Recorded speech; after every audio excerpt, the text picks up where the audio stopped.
दिवाली पर्व को लेकर स्कूलों में कई तरह के कार्यक्रम का आयोजन किया जा रहा है। आप देख रहे हैं ये 90 मिनट ने दिवाली पर्व को लेकर यहाँ पर एक debate competition Shri Ramcharitmanas base पर आज एक कंपटीशन का आयोजन किया गया है।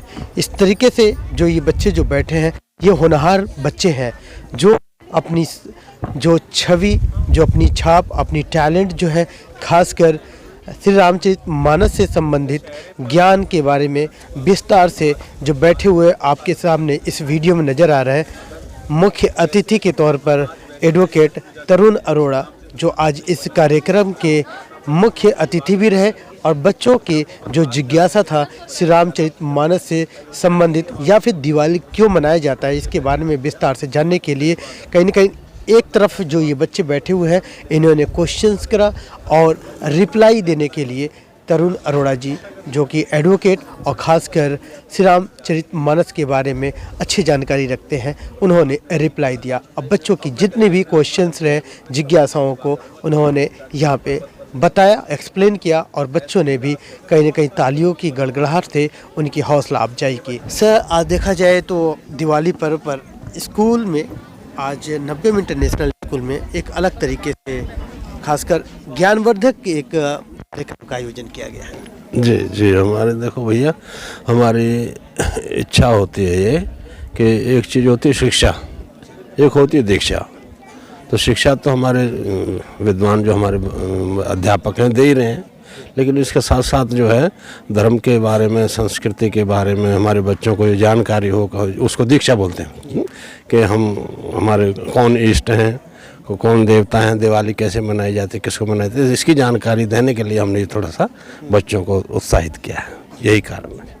तो जो बच्चे हैं खासकर कई तरह के क्वेश्चंस उनके दिमाग में रहे डिबेट सेशन था तो इसमें कई तरह के क्वेश्चन जो पूछे गए। हाँ बच्चों ने बड़े अच्छे प्रश्न हमारे गुरुजी से पूछे दिल्ली से आए विद्वान हैं अच्छे आदमी हैं तो सारा बड़ा अच्छा लगा हमें जी डिबेट के बारे में आज पहली बार ऐसा हुआ है हमारे स्कूल में।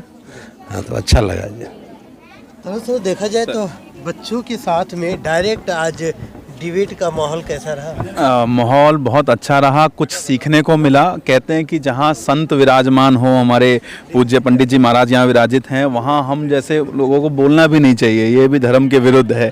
इनकी अनुमति से कुछ हमने बोला कुछ इनसे बहुत कुछ सीखा बच्चों ने भी बहुत कुछ सिखाया।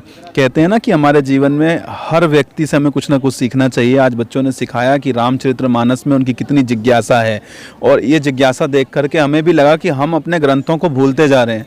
हमें चाहिए कि प्रतिदिन अपने ग्रंथों का पाठन करें उनसे सीखें और उन्हें अपने जीवन में अमल में भी लेकर के आएँ। तो जिस तरीके से बच्चों का ही सवाल अगर हम पूछें तो कुछ बच्चों ने क्वेश्चंस आपसे किए तो कोई ऐसा बच्चे का क्वेश्चन हो थोड़ा सा यूनिक रहा हो टफ रहा हो या फिर ज़रूरी था कि आज यहाँ पे बताने लायक तो वो बताएं। एक बच्चे ने यहाँ पर माता सीता को लेकर के सवाल किया था कि सीता से ही अग्नि परीक्षा क्यों ली गई हर युग में नारी को ही अग्नि परीक्षा क्यों देनी पड़ती है। जैसे उसने बताया कि रामचरितमानस में सीता जी की अग्नि परीक्षा का उल्लेख है। द्वापर युग की बात करें तो वहाँ पे द्रौपदी का चीरहरण का वर्णन है। तो ऐसा क्यों है कि हर युग में ही नारी को ही अपनी परीक्षाएँ देनी पड़ती हैं। कहा जाता है हमारे ग्रंथों में कि हम नारी को सदैव पूजते हैं। जो नारी है वो देवी स्वरूपा है। एक नारी के जो त्याग हैं वो पुरुष चाह करके भी नहीं कर सकता। जब उसका विवाह होता है तो अपने पूरे जीवन काल में जिन माँ बाप ने उसको पाला पोसा साथ रही वही अपने माँ बाप को छोड़ करके एक दूसरे अनजान घर में चली जाती है। वहाँ पे जाकर के दूसरे के माता पिता को अपना माता पिता बोलती है। वहाँ पर जाकर के संतान उत्पत्ति करती है। उन बच्चों के अंदर अपने सारे संसार को याद रखती है। फिर वो अपने माँ बाप भाई बहन सबका त्याग करके उसी परिवार में चीज़ हो जाती है। और एक नारी को जब एक बच्चे को जन्म देती है तो कहते हैं साइंस कहती है कि उसकी इतनी हड्डियां तोड़ने जैसा पेन उसको होता है जो वो बर्दाश्त करती है। 106 हड्डियां तोड़ने जैसा पेन एक नारी ही बर्दाश्त कर सकती है। तो जो सदैव ही त्याग की मूर्ति रही हो वही ऐसा अग्नि परीक्षा देने जैसा त्याग कर सकती है। यदि किसी पुरुष से ऐसा सवाल किया जाए कि आपने अग्नि परीक्षा देनी है तो मुझे ऐसा लगता है वो अग्नि परीक्षा देना तो छोड़िए दोबारा उससे बात करना भी उचित नहीं समझेगा कि यहाँ पर तुमसे परीक्षाएँ ली जा रही हैं। खासकर बच्चे जो बैठे हैं आज खुला दरबार था बच्चों के बीच से क्वेश्चंस आए आपने रिप्लाई दिया कैसा लगा यहाँ पे ओपन जो डिस्कशन रहा? देखिए ये तो यहाँ के प्रिंसिपल साहब, यहाँ के चेयरमैन साहब का बहुत ही अच्छा ये कार्यक्रम रहा और हमें बहुत कुछ सीखने को मिला। हम तो इनसे रिक्वेस्ट करेंगे कि ऐसे कार्यक्रम जल्दी जल्दी और आगे होते रहें। बहुत कुछ हमें यहाँ से सीखने को मिलेगा, बहुत कुछ हम बच्चों से सीख के जा रहे हैं और सबसे पहले तो बच्चों का थैंक्स है जो बच्चों ने इतने सारे सवाल किए जिनसे हमें भी बहुत कुछ सीखने को मिला। यहाँ आप देखेंगे जस्ट उलट तो कुछ बच्चे हैं जो अभी तक के समा बांध के रखे, अब बड़े गर्मजोशी से इनके डिबेट भी होते रहे। यहाँ से क्वेश्चंस निकले, वहाँ जवाब मिले, वहाँ से कुछ क्वेश्चंस निकले, और जो कुछ भी बच्चे जानते थे इन्होंने भी भरसक कोशिश किया जवाब देने के लिए। आप लोगों ने किन किन लोगों ने क्वेश्चन किया था बताएगा? क्या नाम है? नंदिनी। कौन सी क्लास में नंदिनी? 8th।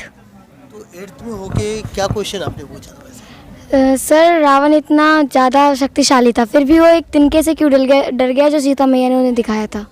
क्या बताया उन्होंने बताया कि रावण को श्राप मिला था कि जब उन्होंने एक बार एक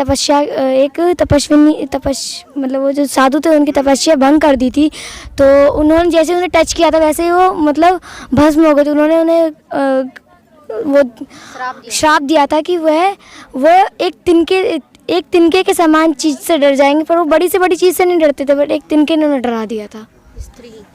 और किसी ने क्वेश्चन पूछा? सब क्या आपने पूछा था क्वेश्चन?